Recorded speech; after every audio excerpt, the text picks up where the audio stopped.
Hey everybody, welcome back to Runaway Roses. Today, while the wife's away, the tools are going to come out and play. I got some big projects going on the camper, so stick around, check them out.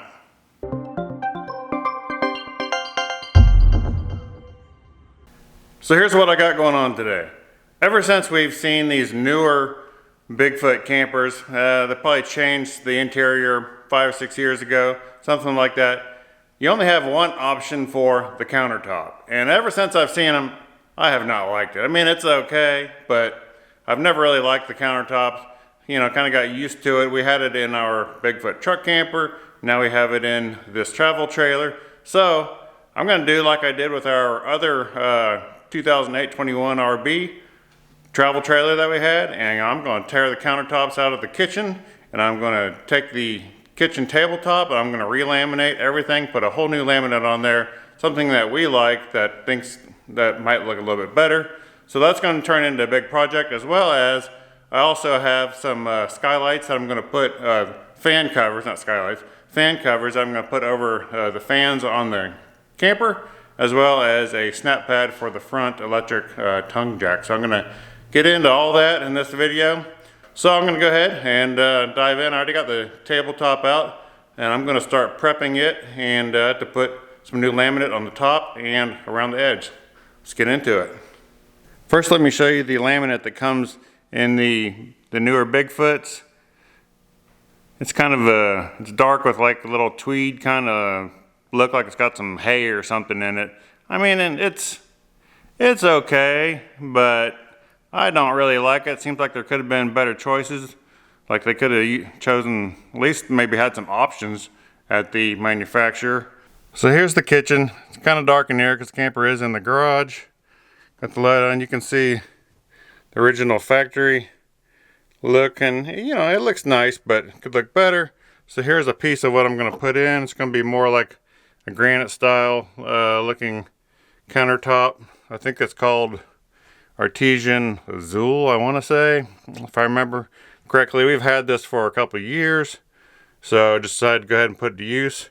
But what I'm going to have to do is pull this whole countertop out. I got to remove the oven and loosen the sink from the bottom and the faucet, and cut the caulk line. There's a whole bunch of screws underneath that you have to get to. You have to disconnect the gas line for the oven, and so this part of it's going to be a real big project to take all that out, relaminate it, and then reinstall it. And on the table area, obviously it's gone, just a bracket hanging there on the wall. So the table's out here, and I'm going to go ahead and get to it. So here's the two sheets that we had that we bought a couple years ago. We actually used some of it in our Bigfoot truck camper, where I made a table from scratch and used some of it. So I have like 1 3/4 sheets of this laminate, so that's what I'm going to use since we already have it, and it's going to look good. It's going to match the interior. Just giving that a wipe down with some alcohol, clean the surface.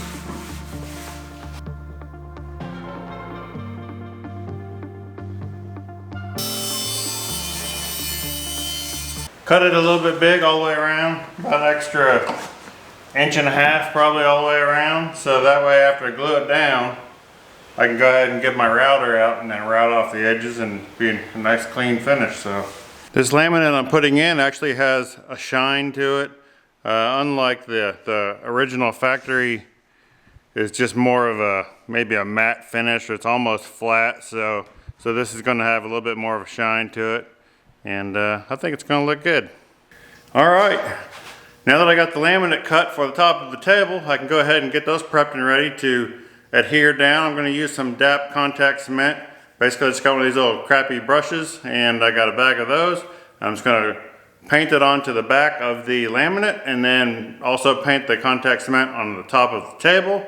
Let them sit about 20 minutes. They got to get tacky, and then I can put them together and smooth it out and move on to the next step.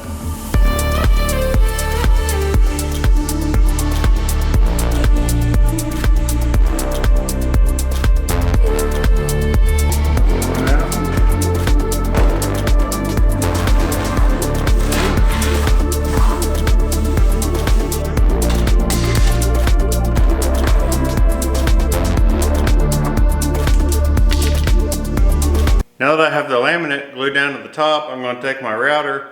I'm going to use a rounded, 1/4 inch rounded, see if I can get out of the shot here, see if it'll focus. Router bit, 1/4 inch rounded router bit.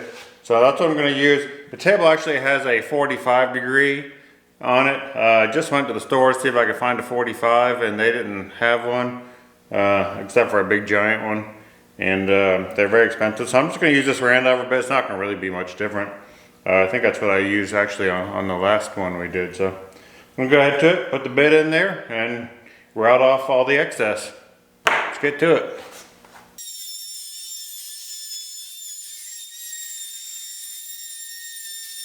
Alright, well, it's time to put on a SnapPad.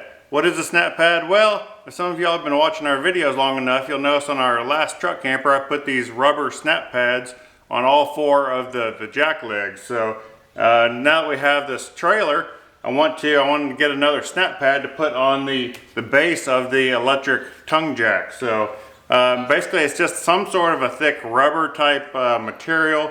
It's about 1 inch thick, so it does add an extra inch of height if you need that as far as to raise it up. And then basically it also just gives a lot of grip so on the base of the foot of the jack, so that way it's not going to slide around if you have it on, you know, whatever, you've got it on some wood, some blocks or something like that. So I'm going to go ahead and pull the truck underneath the hitch and then take the pressure of the off the jack, and we'll go ahead and install it. Now that I got the weight off of the electric jack, see, basically it's going to fit right on there.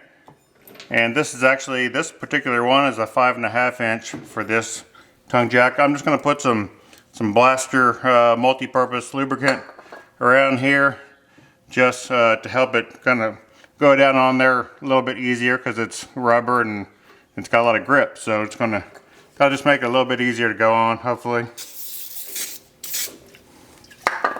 So I'm just going to slide that underneath there, kind of line it up, and then I'm going to run the jack down, and then it should just press right into it just from the weight of the camper.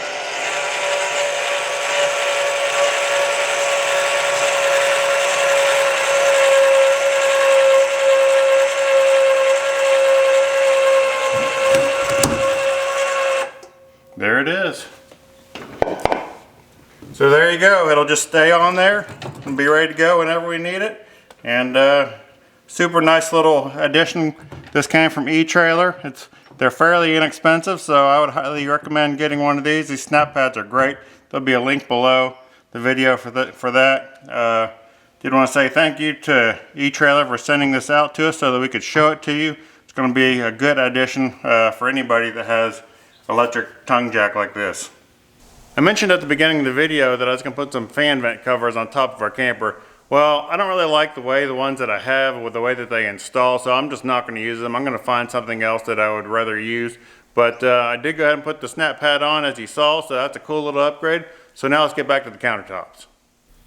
Alright, well, it's the next morning. I ended up finishing up the table, and I ended up doing the strip around the side all the way around. So it came out really well, so I'm very happy with that. And now I'm going to tackle the kitchen, so I got to start taking it apart. But here, check out the table. Okay, well, here's the finished table. Came out looking good. It does have some shine to it, so I do like that. Here's the edge.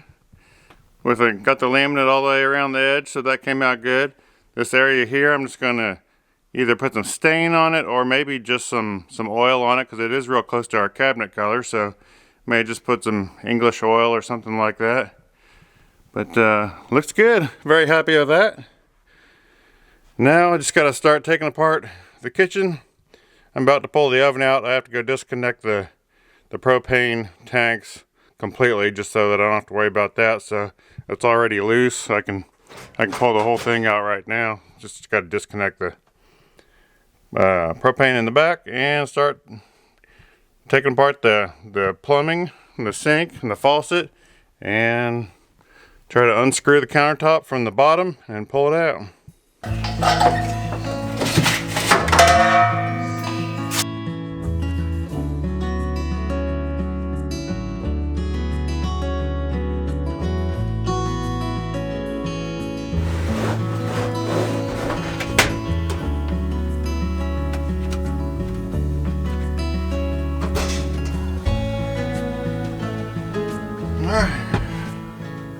too bad. Now I can get to all the screws that are up underneath. See if I can get a better shot for you. See, like this little strip here, there's screws there and in the back, as well as some underneath there. Not these screws, the ones that go up. So basically just have to work my way around with a screwdriver or a drill and take all those out after I get the plumbing out. I don't really have to take them all the way out. I can just kind of pull them out and let them hang. I kind of learned that on the last one I did. Either way, fine. Pull them all the way out or leave them there. But as long as they're not still screwed up into the countertop.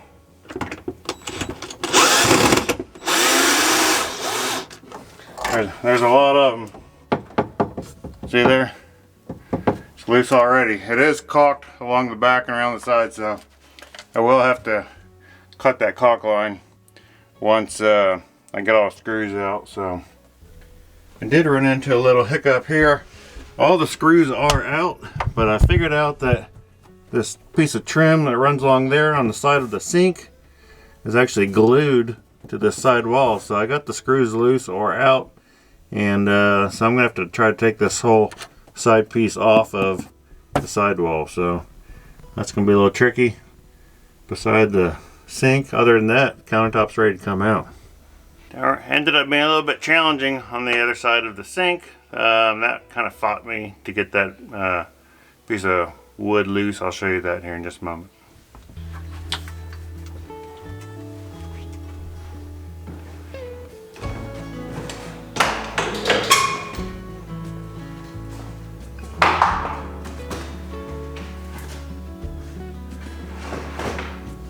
The piece that fought me so hard was this little piece right here. All the rest of them were screwed in, which this one was too, but this one's actually glued to the top of the countertop, so I had to end up pulling all the screws out that were going into the wall and then just leaving that one piece of trim attached to the bottom of the countertop. And then I'll just go ahead and just leave it on there and screw it back in when I put it back in. I'll just give you a quick look at the framing of the cabinet. So it's pretty basic as far as just some little 1x trim that basically makes up the frame of the cabinets, and some 2x for the drawers and that sort of thing. And then obviously with the wood fronts. But so now you can see where this trim that goes all the way around, as well as across the front, where it's screwed up into the bottom of the countertop. There's your plumbing. That's a little vent for the top of the sink plumbing.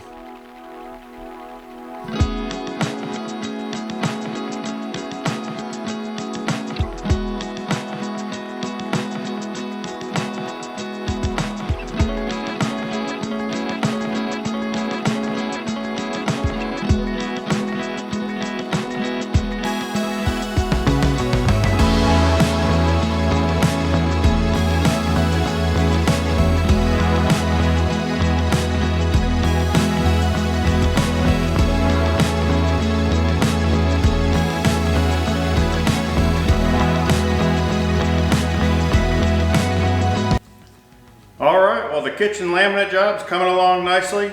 I'm about to put the laminate on top of the countertop here, just letting the glue settle, and I'm about to put that on. I did get a new 45-degree router bit from Harbor Freight, so I'm going to do that on the edge, and then obviously a flush bit around all the areas where it's flat. Kind of drill a hole in the middle, route out the kitchen sink, the little faucet area, and the oven area, and then other than that, so that should go pretty smoothly, hopefully, fingers crossed.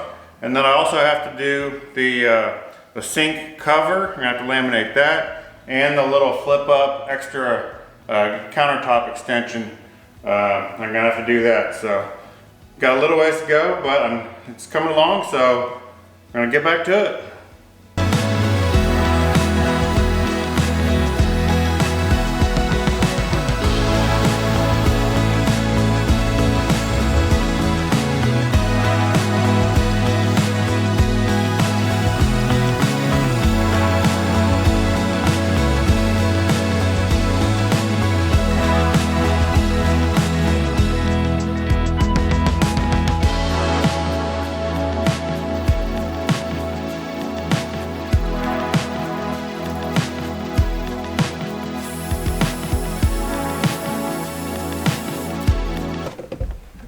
All right, got the countertop done. Time for a test fit. I think it should fit just fine, but I'm about to find out.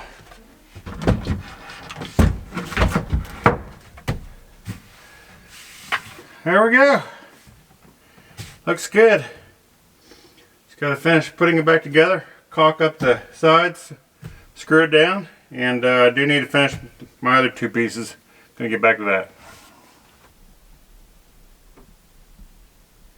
I like it better than the original laminate, that's for sure. The edge came out nice, as you can see it here. I'll put some stain or some oil on there for it to help blend into the cabinets. What? I said, don't get me on camera. Too late. Carla came to check out progress. See what happened. Yeah. Alright. What happened? What'd you do? Yeah, go on in. What'd you do while I was gone? You know what I did. Oh, wow. It's beautiful. You like it? Yes, I love it. Looks really good. Looks pretty good, doesn't it? Yeah, it looks really good. Doesn't look very good in camera, it's kind of dark, but Well, yeah. yeah. When you get everything put back in, it'll also look better. So it's come time to put the oven back in place, and before I fasten it into place, I've gone ahead and connected the gas line, the gas fittings in the back.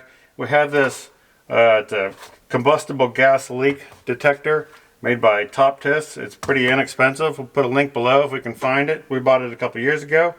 We saw it on Kenny of All Trades video and we decided to get one. So basically I'm just going to put it around the fitting of where I connected them, and it'll sniff out if there's any gas leak. So I just wanted to double check that beforehand. So like if I turn the gas on, it'll sniff it out and tell us that there's a gas leak. So right now you can tell that the gas is on. Yep. And so it's just a handy little tool to have. Put a link below if I can find it. So pretty cool little thing to keep in the camper. Alright, Carla, it's all done. What do you think? It looks great. I never know what Todd's going to do while I'm gone on work trips out of town. This time I went away and I came back and he had all the countertops in the camper done. Yeah, you weren't expecting that, were you? No, I sure wasn't. Although he messaged me while I was there to ask me my thoughts on certain things, but I kind of knew what was going on, but I came back and they're all done. You didn't know I was going to start it. Yeah. So I love this. This looks great and it matches this camper so well. We actually, I think Todd may have mentioned it in an earlier clip, but that we bought this for our Bigfoot truck camper, and it looks really good with the colors in this camper. So it just worked out well that we had lots left over and he was able to use it in this. Yeah, so it really didn't end up costing us that much since we had already bought it. Yeah. Laminate a couple of years ago. Just had to buy some glue and did buy a router bit. Yeah. But very happy with the way it turned out. It gives it a whole new look. Yeah, we may do a backsplash or something a little bit later that'll sort of tie it in together a little bit better, but it just looks really good. I'm very happy with it. Don't you like the shininess? I know, it's sparkly. Yeah. It almost looks like real granite. It really does. You can't probably really see it in the camera, but there is like a, I mean, it's shiny, but there's like a little, like, kind of like a little flake kind of look to it. Yeah, and I think it's more amplified under these lights than it is over the kitchen area. But very cool. Yeah. Turned out great. Yeah. We're excited to have something different. I really think Bigfoot should offer more options as far as countertops go. That's what Escape does right. Yeah, that is a big bonus. It's very cool that Escape does offer some options if you're going to order one. Of course, we did not order this camper. We bought it used, but I'm sure people would choose some other options other than, you know, you only get one option with Bigfoot. Yeah, the gray speckledy. Not trying to put them down, No. just saying. Yeah. Should offer some more options. They offer, you know, these options, which that's cool. They offer color of cabinetry. So. Yeah, I mean that is huge. You can do that, and now they just need to offer some countertop options. Yep, now we need to go camping so we can enjoy our new countertops in our camper. That's all right. Well, that's a wrap for this project. It did take me a few days to get the countertop and tabletop and everything done, but as long as you have a little bit of time, it's definitely a doable job. It's kind of a big job, but it's definitely doable, and turned out great. Looking forward to using them for a long time to come. And thanks for hanging around watching. Please like, subscribe, share, and we'll see you next time on Runaway Roses. Bye-bye.